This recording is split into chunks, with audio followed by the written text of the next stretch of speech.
নরসিংগড়ের বোভন্স ত্রিপুরা বিদ্যা মন্দিরে এক ছাত্রীকে দীর্ঘদিন ধরে ভয় দেখিয়ে ধর্ষণের অভিযোগে চাঞ্চল্য ছড়িয়েছে গোটা এলাকায়।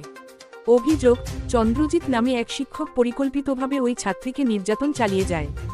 ঘটনা প্রকাশ্যে আসতেই অভিযুক্তকে আড়াল করতে মরিয়া হয়ে ওঠে বিদ্যালয় কর্তৃপক্ষ। এমনকি শিক্ষককে পালিয়ে যেতে সাহায্য করার অভিযোগও ওঠে। প্রতিবাদে বিদ্যালয়ে যায় এবিভিপি কর্মীরা।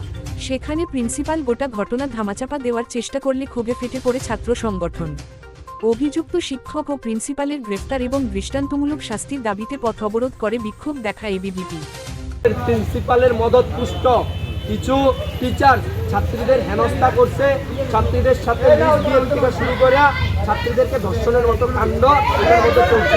এরপরে যখন ছাত্রীদের পক্ষ থেকে যখন কমপ্লেন আসা শুরু হয়েছে এবং তাদের যখন ছবি ফুটেজ ভিডিও ভয়েস যখন ভাইরাল হওয়া শুরু করছে, তখন ছাত্রীদের ফ্যামিলিকে পর্যন্ত থ্রেট দেওয়ার মতো কাজ এই স্কুলের প্রিন্সিপাল করছে।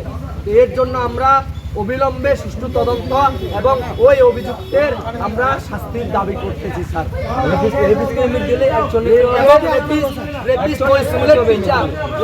স্কুলের টিচার ওই স্কুলের টিচারটারে তারা লুকাইয়ে রাখছে, তারা সামনে আনতে পারে।